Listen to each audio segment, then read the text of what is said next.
Welcome students, आप सभी लोगों का एक बार फिर स्वागत है केमिस्ट्री की क्लास में।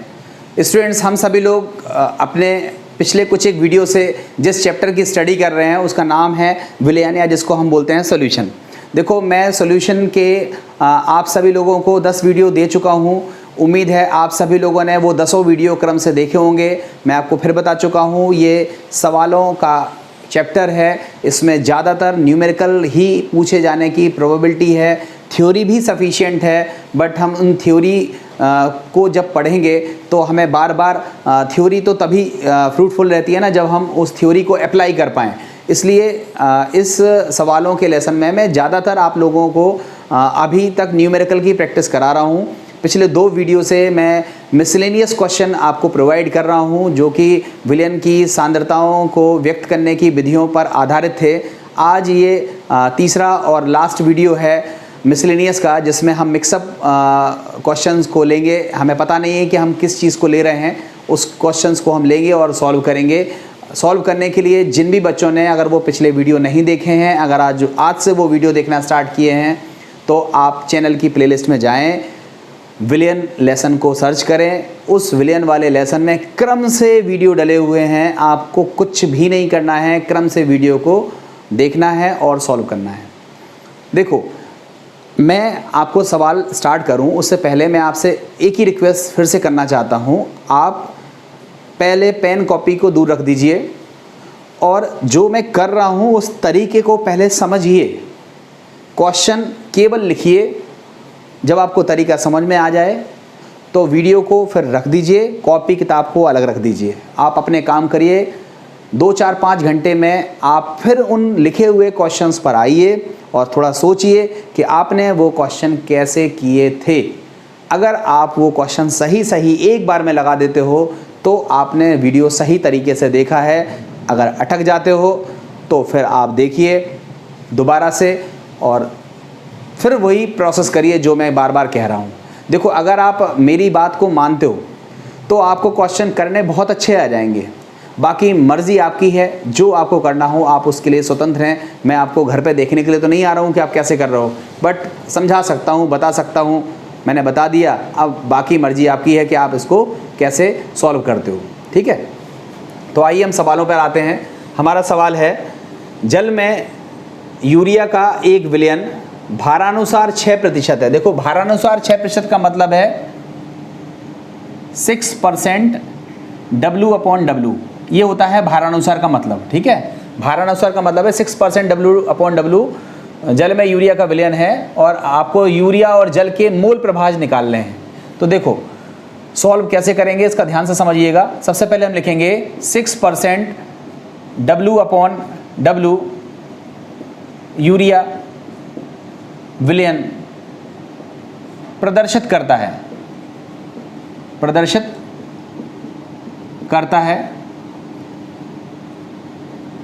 क्या प्रदर्शित करता है? यूरिया की मात्रा स्मॉल w बराबर 6 ग्राम, जल प्लस यूरिया की मात्रा बराबर 100 ग्राम। अतः जल की मात्रा, जल विलायक है, जल की मात्रा कैपिटल W बराबर 100 - 6, दैट इज कैपिटल W बराबर 94 ग्राम। ठीक है, यूरिया का अणुभार आपको पता है। यूरिया सूत्र क्या होता है? NH2CO NH2। N का होता है 14, H का होता है 1, C का होता है 12, O का होता है 16। जोड़ लीजिएगा। यूरिया का अणुभार स्मॉल m' बराबर है 60 और H2O जिसको हम बोल रहे हैं जल का अणुभार कैपिटल M' क्या दे रहे हैं? ये है 18। H का होता है 1, O का होता है 16। जोड़ लीजिएगा। अब कहोगे हमें ये कहाँ से सपना हो गया कि हम अणुभार लिखें? कोई दिक्कत नहीं, आपको जो दिया है आप वो लिख लीजिए। क्लियर है? मान लो ये आपको पता नहीं है, छोड़ दो उसे। अब आप बताओ आपको निकालना क्या है? मोल प्रभाज। किसका मोल प्रभाज? जल का मोल प्रभाज। बताओ जल का मोल प्रभाज क्या होता है? सूत्र क्या होता है? तो आप बोलोगे जल के मोल बटे जल के मोल प्लस यूरिया के मोल, यही होता है। अब आप बताओ, जल के मोल तो हमें पता नहीं है, जल का तो हमें ग्राम में पता है और अणुभार पता है, तो ग्राम में मात्रा और अणुभार अगर आपको बता दी जाए तो आप जल के मोल निकाल लोगे, तो ग्राम में मात्रा बटे अणुभार। उसी तरह से यूरिया की मात्रा क्या है, कैपिटल W, और यूरिया का अणुभार क्या है, कैपिटल M डैश। तो इसी सूत्र को हम ऐसे लिख सकते हैं। अब आप केवल मान रखिए, ये कितना है 6/60, ये क्या हो गया 6/60, और यहाँ कितना हो गया 94/18। इसको सॉल्व करिएगा तो आएगा 0.1, इसको सॉल्व करेंगे 0.1, इसको सॉल्व करेंगे तो आएगा 5.22, इसको फर्दर सॉल्व करिएगा 0.1/5.22। इसको आप जब फिर से सॉल्व करेंगे प्रॉपर तरीके से तो हमें जल के मूल प्रभाज निकल आएंगे। आप इसको सॉल्व करिएगा तो सॉल्व करने पर 0.0188 ये निकल आएगा हमारा जल का मूल प्रभाज। अब हमसे दूसरी चीज़ भी पूछी गई है, आपसे बोल रहा है यूरिया का मूल प्रभाज भी बताओ। तो बताओ यूरिया का मूल प्रभाज का अगर हम सूत्र बनाएं तो क्या हो जाएगा, तो आप बोलोगे यूरिया के मूल आप ऊपर रखिए, अपॉन में क्या हो जाएगा जल के मूल प्लस यूरिया के मूल। ठीक है, अब आपको मोल तो दिए नहीं है तो आप क्या लिखोगे, यूरिया की ग्राम में मात्रा बटे यूरिया का अणुभार, फिर जल की ग्राम में मात्रा बटे जल का अणुभार, यूरिया की ग्राम में मात्रा बटे यूरिया का अणुभार। इस सूत्र में आप मान रखोगे तो क्या हो जाएगा 94/60 अपॉन ये हो जाएगा 6/94 जल की मात्रा कितनी थी, मैं थोड़ा सा गलत कर दिया यहाँ पे। देखो यहाँ पर हमने जल का मोल प्रभाज निकालना था ना, तो जल के मोल निकालने थे, तो जल की ग्राम में मात्रा कितनी थी, यहाँ पर कैपिटल W लेना चाहिए, कैपिटल W बटे कैपिटल M डैश, जल है ना इसलिए। तो आप बताओ जब हम कैपिटल W लेंगे तो यहाँ पर हम कितना लेंगे 94/18, और 94/18 करेंगे तो यहाँ कितना हो जाएगा 5.22। तो जब हम इसको सॉल्व करेंगे तो क्या हो जाएगा 5.22/5.32, जोड़िएगा 5.22/5.32 आएगा। और जब आप इसको सॉल्व करोगे तो इसको सॉल्व करने पर हमारा आएगा 0.9812। तो हमारी जो जल के मूल प्रभाज है वो कितना आएगा 0.9812। और जब हम यूरिया का मोल प्रभाज निकालेंगे, ठीक है, तो यूरिया हमारा विलेय है, ठीक है, तो small w upon small m dash हो जाएगा यहाँ। ठीक है, अब हम यहाँ रखेंगे मान तो क्या हो जाएगा 6/60 94/18। इसको सॉल्व करेंगे तो कितना हो जाएगा 0.1 प्लस 5.22। तो चाई ऑफ यूरिया या यूरिया का मूल प्रभाज कितना हो जाएगा 0.1/5.32। इसको आप सॉल्व कर लीजिएगा 0.0188 आएगा, इस तरह से आ जाएगा। ठीक है, जिसका मोल प्रभाज निकालना है उसके मोल रखेंगे ऊपर और टोटल मोल रखेंगे नीचे। आप जिसके मोल रखे ऊपर उसकी मात्रा और ग्राम में मात्रा दी हुई है, इसको आप सॉल्व कर लेंगे। इस तरह से हमारे जल के और यूरिया के मोल निकल आएंगे। अगर आप 2 बार कैलकुलेशन करना नहीं चाहते हो तो आपने देखो एक सूत्र पढ़ा है कि विलेय का जो मोल प्रभाज होता है और विलायक का जो मोल प्रभाज होता है उनका जो जोड़ होता है वो कितना होता है 1 होता है। तो आप केवल जल का निकाल लो या आप केवल यूरिया का निकाल लो।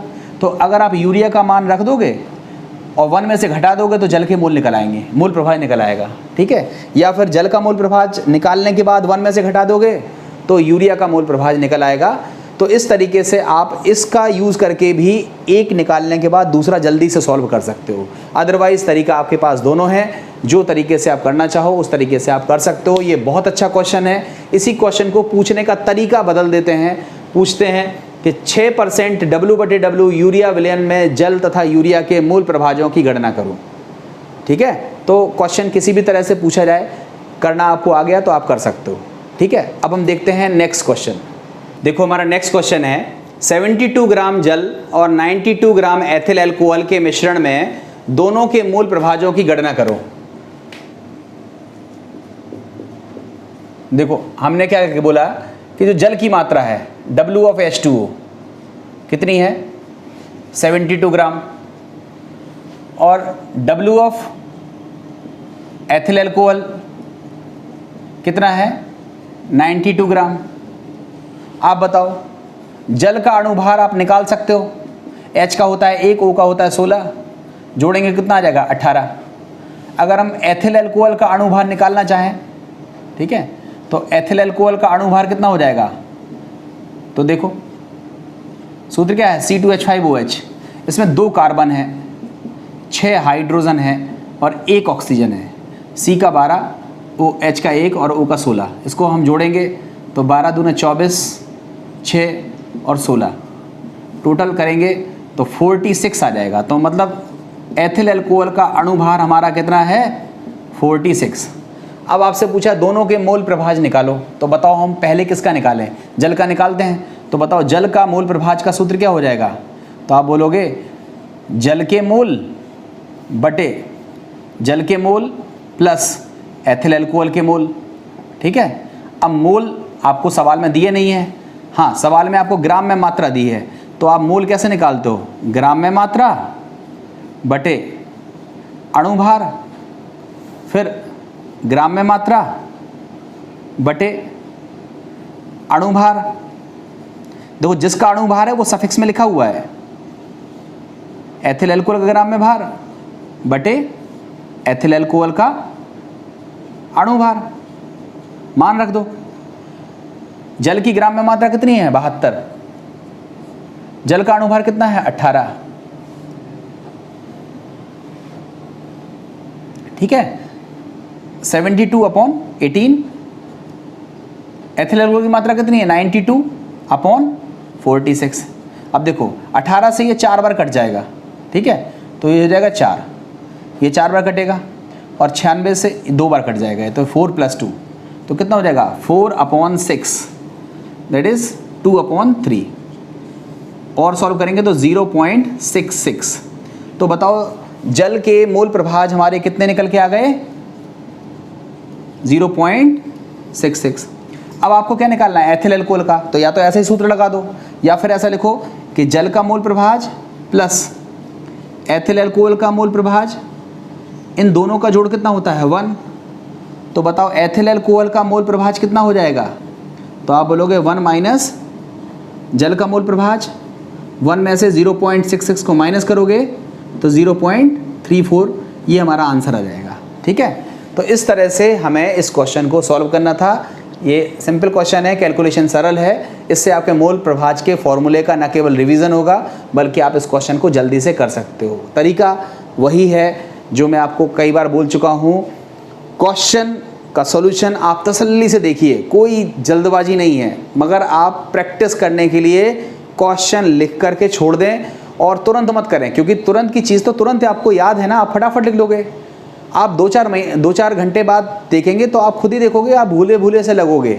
तो वही चीज़ आप लोगों को देखनी है कि आपने कितनी गहराई से वीडियो को समझा है, कितने अच्छे तरीके से उसको देखा है, तो आप इसको कर ले जाओगे। ठीक है, तो आपको ये चीज़ समझ में आ गई होगी। अब देखो मैं आगे के क्वेश्चन जो करा रहा हूँ वो थोड़े डिफरेंट टाइप के हैं, इसलिए मैं उन क्वेश्चनों को करने के लिए ट्रिक बता रहा हूँ। मैं 3 फॉर्मूले लिख रहा हूँ, उन फॉर्मूलों को आप अच्छे से लिख करके याद कर लीजिएगा, और फिर उन फॉर्मूलों पर मैं छोटे छोटे क्वेश्चन ले रहा हूँ, जिससे आप उन क्वेश्चंस को जल्दी से सॉल्व कर पाओगे। तो आइए देखते हैं वो ट्रिक क्या है और वो क्वेश्चन हमें कैसे सॉल्व करने हैं। देखो ये हमारा एक इम्पॉर्टेंट ट्रिक है, देखो समझ लो थोड़ा सा। होता क्या है कि जो कंपटीशन के क्वेश्चन होते हैं, ठीक है, उन कंपटीशन के क्वेश्चंस को अगर हम रेगुलर मेथड से सॉल्व करें, या तो हमारी बहुत अच्छी प्रैक्टिस हो कि हम खटाखट कैलकुलेशन करें और हमारा जल्दी आंसर आ जाए, बट कुछ एक क्वेश्चन ऐसे होते हैं कंपटीशन पॉइंट ऑफ व्यू के कि जो ट्रिक से ही सॉल्व करेंगे तो जल्दी आंसर निकलेगा। अगर हम रेगुलर मेथड यूज़ करते हैं तो बहुत लंबा टाइम लगता है, और लंबा टाइम अगर लग रहा है तो इसका मतलब है कि आपके कोई दूसरे क्वेश्चन छूट जाएंगे इस क्वेश्चन को करने के चक्कर में। तो देखो उसी टॉपिक के अंतर्गत ये एक मोस्ट इम्पॉर्टेंट फार्मूला है। ये फार्मूला क्या चीज़ है इसको आप पहले ध्यान से समझिए। जैसे हमारे पास कोई पदार्थ है, उसको हमने जल में घोला तो वो बन गया जलीय विलयन। अब उस जलीय विलयन की दो चीज़ें ज्ञात की जा सकती हैं। नंबर एक, मोललता स्मॉल m ज्ञात कर सकते हैं। दूसरा, हम ज्ञात ये भी कर सकते हैं कि उसमें विलेय के मोल प्रभाज कितने हैं और विलायक के मोल प्रभाज कितने हैं, क्योंकि जलीय विलयन है। अभी तक हम यही तो कर रहे थे कि किसी भी विलयन में मोललता निकाल दे रहे थे, किसी भी विलयन में विलेय के मोल प्रभाज निकाल रहे थे, तो किसी भी विलयन में विलायक के मोल प्रभाज निकाल रहे थे। तो अगर हमें सवाल में मोल प्रभाज दिए हुए हैं किसके, विलेय के, तो हम केवल मोल प्रभाज को देखकर मोललता निकाल सकते हैं, या मोललता दी हुई है तो हम मोल प्रभाज निकाल सकते हैं। ये तभी पॉसिबल होगा जब हमें विलेय के मोल प्रभाज और विलयन की मोललता के बीच में रिलेशनशिप पता होगा। वो रिलेशनशिप यहाँ लिखा हुआ है, देखो, जलीय विलयन की मोललता स्मॉल m और विलेय के मोल प्रभाज चाई सॉल्यूट के मध्य संबंध क्या होता है, विलेय के मोल प्रभाज बराबर मोललता गुणा कैपिटल M डैश होना चाहिए, मोललता गुणा विलायक का अणुभार, मोललता गुणा ये कैपिटल M डैश क्या है, विलायक का अणुभार। देखो ये स्मॉल m क्या है, मोललता, M डैश क्या है, विलायक का अणुभार, और चाई सॉल्यूट क्या है, विलेय का मोल प्रभाज। देखो विलेय का मोल प्रभाज बराबर मोललता गुणा विलायक का अणुभार बटे 1000 धन मोललता गुणा विलायक का अणुभार।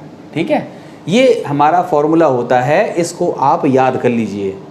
आप इसको याद कर लोगे तो आप क्वेश्चन को जल्दी जल्दी सॉल्व कर सकते हो। और ये दोनों क्वेश्चन स्टेट इंजीनियरिंग एग्ज़ाम और AIPMT के पूछे गए दोनों मोस्ट इम्पॉर्टेंट क्वेश्चन हैं। इनको देखो हम कैसे सॉल्व करते हैं।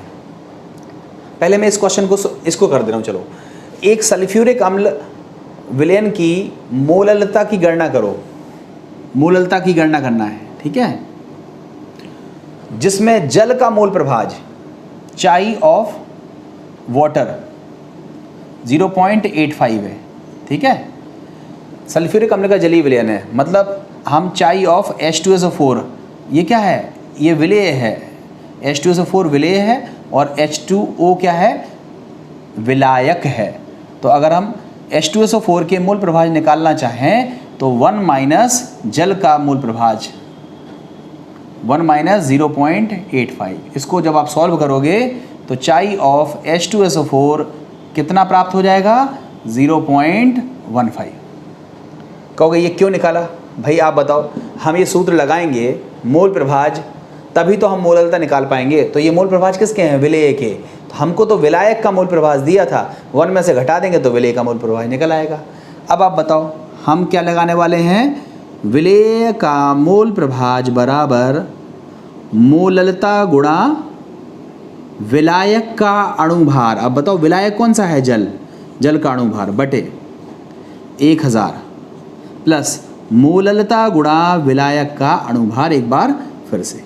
ठीक है, ये सूत्र हम लगाने वाले हैं। ठीक है, अब इस सूत्र को आप उठा करके वैल्यू रख दो। 0.15 ये दिया हुआ है, मोललता आपको निकालनी है, जल का अणुभार 18 होता है, प्लस में 1000 प्लस मोललता निकालनी है और जल का अणुभार फिर से कितना होता है, 18 होता है। आप अगर इसको सॉल्व कर सकते हैं तो कर लीजिए खुद से, वरना मैं सॉल्व करने का थोड़ा सरल तरीका बता रहा हूँ। इसको हम रिवर्स कर देते हैं, उल्टा कर देते हैं, अपॉन में कर देते हैं। तो ये कितना हो जाएगा, 1/0.15 बराबर कितना हो जाएगा, 1000 प्लस m इंटू 18 अपॉन क्या हो जाएगा, m इंटू 18। इसको अलग अलग डिवाइड कर दीजिए। इसको हम कैसे लिख सकते हैं, इसको लिख सकते हैं 100/15। अलग अलग डिवाइड करेंगे तो कितना हो जाएगा, 1000 m इंटू 18 और यहाँ कितना हो जाएगा, 1। ठीक है, इसको आप सॉल्व करेंगे तो कितना हो जाएगा, मैं यहाँ सॉल्व कर दे रहा हूँ, 1000/m इंटू 18 बराबर, इसको माइनस में 1 होगा तो कितना हो जाएगा, 85/15 ये हो जाएगा। अब आप क्रॉस मल्टीप्लाई कर दीजिए, क्रॉस मल्टीप्लाई करेंगे तो कितना हो जाएगा, 15,000 बराबर 85 × 15 × m। तो m बराबर कितना हो जाएगा, 15,000/85 × 18 लिखना चाहिए था यहाँ पे, × 18। इसको आप सॉल्व कर लीजिएगा। इसको जब आप सॉल्व करोगे तो आप देखोगे इसका आंसर आएगा 9.804। तो इस विलयन की मूललता कितनी आएगी, 9.804। इस तरह से हमको ये क्वेश्चन करना था। इसमें विलायक क्या था, जल, क्लियर है, और विलेय क्या है, विलेय है हमारा सल्फ्यूरिक अम्ल, क्लियर। अब देखो नेक्स्ट क्वेश्चन। नेक्स्ट क्वेश्चन है बेंजीन के एक विलयन में I2 घुली है, मतलब हमारा विलेय क्या है I2 और विलायक क्या है बेंजीन। ठीक है, ध्यान से समझना, हमारा जो विलेय है वो क्या है I2 और जो हमारा विलायक है वो क्या है बेंजीन, जिसका सूत्र क्या होता है C6H6। आगे लिखा है विलयन में I2 के मोल प्रभाज, मतलब चाई ऑफ I2 के मोल प्रभाज दिए हुए हैं, मतलब कहने का मतलब विलेय के मोल प्रभाज दिए हैं, चाई ऑफ सॉल्यूट दिया हुआ है, कितना दिया है 0.25। विलयन की मोललता निकालनी है, ठीक है, मोललता आपको निकालनी है। आप बताओ सूत्र क्या पड़ा है, चाई ऑफ I2 या कहें तो चाई ऑफ सॉल्यूट। अभी अभी सूत्र बताया था, मोललता गुणा अणुभार किसका, विलायक का, और विलायक क्या है बेंजीन C6H6 अपॉन 1000 प्लस मोललता गुणा अणुभार किसका C6H6 का। मान रख दो, मान रखो। आयोडीन का 0.25 है, मोललता निकालनी है। बेंजीन का अणुभार निकाल लीजिएगा, C का 12 होता है, H का 1 होता है, 12 × 6 72 आएगा, और 1 × 6 आएगा, 72 + 6 करेंगे तो 78 आ जाएगा। तो m × 78 अपॉन 1000 प्लस m × 78। उसी तरीके से हम इसको सॉल्व करेंगे। समीकरण नंबर 1 बना लो, इसको हम रिवर्स करें तो कितना हो जाएगा 1/0.25 बराबर कितना हो जाएगा 1000 प्लस m × 78 अपॉन में क्या हो जाएगा m × 78। इसको अलग अलग डिवाइड करिए, अलग अलग डिवाइड करेंगे, ये 100/25 होगा। सॉल्व करने पे कितना हो जाएगा 4 बराबर 1000, m × 78 यहाँ डिवाइड हुआ, प्लस 1 हो गया, यहाँ सॉल्व करोगे तो कितना हो जाएगा 3 बराबर 1000 m × 78। तो m बराबर कितना हो जाएगा 1000 अपॉन 3 × 78। इसको आप सॉल्व कर लीजिएगा 4.237 मोलल, ये हमारा इसका आंसर आ जाएगा। तो देखो इस तरह से हम इस क्वेश्चन को सॉल्व करते हैं। ध्यान से करना, प्रैक्टिस मांगता है, आप प्रैक्टिस करोगे तो आपको ये क्वेश्चन आने लगेंगे। फॉर्मूले में केवल मान रखा है बस, और इसमें इससे ज़्यादा और कुछ नहीं है। विलेय विलायक पहचानना है, वो आप पहचान सकते हो। एक क्वेश्चन और हम देख लेते हैं, उस क्वेश्चन में और देखते हैं कि किस तरह से हम करेंगे। ठीक है, देखो ये क्वेश्चन बहुत अच्छा क्वेश्चन है, और अगर आपको लगता है कि आप खुद से ट्राई कर सकते हैं तो आप खुद से ट्राई करिए, आपको ज़्यादा बेहतर रहेगा कि खुद से ट्राई कर लीजिए। और अगर नहीं आ रहा है तो फिर मैं इस क्वेश्चन को सॉल्व करके बता रहा हूँ। ये 3-4 क्वेश्चन इसमें जुड़े हुए हैं, ध्यान से समझो। क्वेश्चन है ग्लूकोज का एक जलीय विलयन 10% W/W है, तो 10% W/W ग्लूकोज विलयन प्रदर्शित करता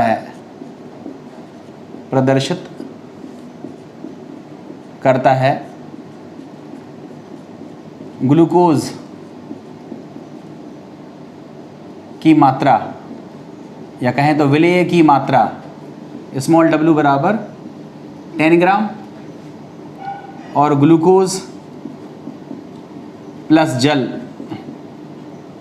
मतलब पूरा विलयन की मात्रा